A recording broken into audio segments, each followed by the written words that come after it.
how much can one person change? How much can you change someone else?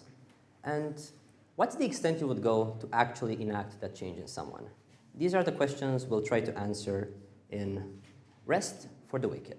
Now, what is this game? It is a unique mix between a heavily narrative-driven, dialogue-based isometric game and a roguelike that tries to make mental illness more approachable for everyone and also has what we would like to call a unique, cozy, and dark aesthetic to it. Now, why mental health specifically? And how do we treat it? So why make a game about therapy? This is essentially a game where you play as a therapist for monsters. Why? Well, because therapy is still very much a taboo subject, at least in Eastern Europe. We need games that try to discuss therapy and mental health responsibly. Now, why in a commercial game? Well, mainly because when you try to make a very serious game about something, about therapy, about the environment, about anything, people tend to treat it like homework, right?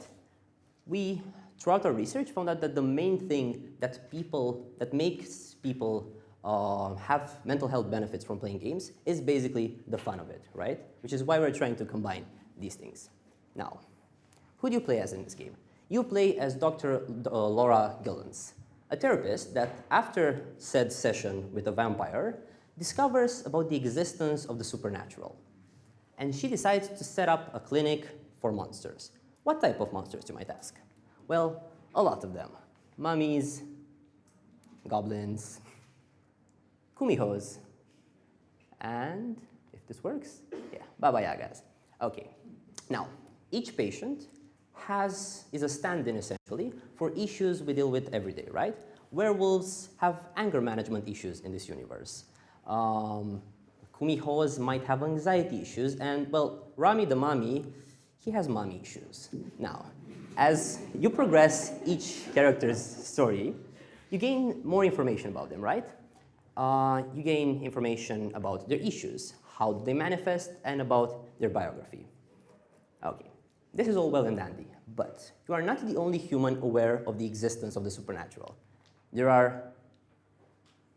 Could you work? Oh, sorry. Can we go?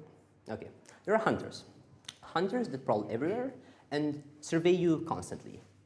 The main way this functions as a roguelike is that you can choose to disclose information about the clinic to other people, NPCs you find on the street, in order to advertise your clinic, for instance. The more you do that, the more these hunters approach, the more they smell your scent. And the same way, if you give bad advice to your patients, that scent meter also increases, right? The hunters get closer and closer. Okay. This leads us into the gameplay loop for this game, which is you treat patients, you interact with the city, you get caught by hunters, and then you unlock new features in a classic roguelike fashion. We'll take each of them and explain them briefly. So, the dialogue system. How does this work exactly? So, you have 4 main stats in this game that define the way you try to do therapy: authority, empathy, occult, and rationality. Each of them is given to you by the patient you are trying to do a therapy session with. Just like in real life, the more time we spend with someone, the more we become like them.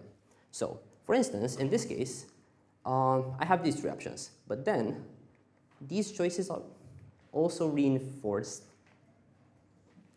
Okay, are also reinforced by what you choose. The more you choose to act in a certain manner, the more these types of choices will become available to you. So, for instance, if you constantly choose authority answers, you will get more authority dialogue options to choose from.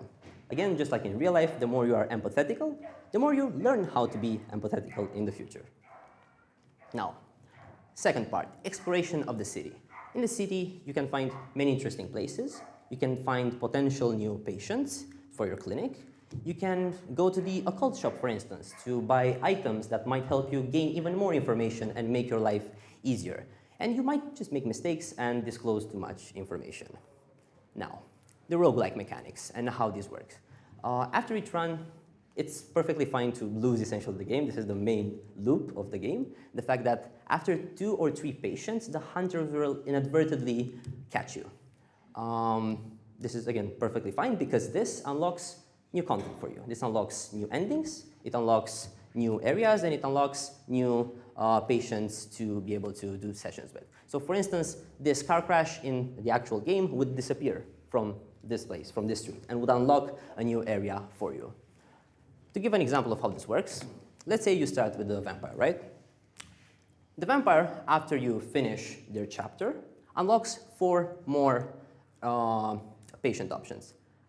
And then they unlock a lot of other things, such as items, such as endings, such as new environments to explore, the occult shop, Market Street, the warehouse, the church, and so on.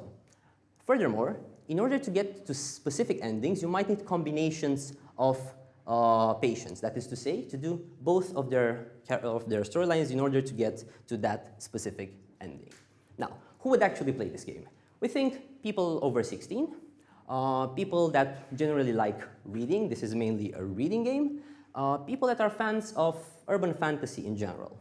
And very similar games in the same niche that we'd like to essentially synthesize are Coffee Talk specifically, for the way it treats mental illness in a very light and approachable way, and probably Hellblade: Senua's Sacrifice for the way it researches a lot into how mental illness affects people.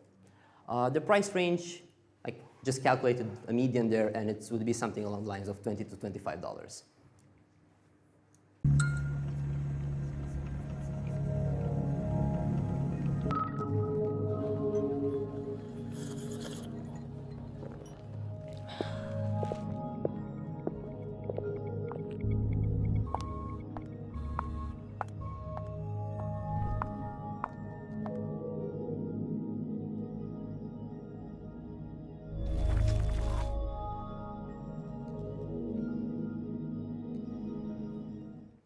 We have been Team 7. Thank you, and don't forget, feelings are scary, games are fun. Thank you.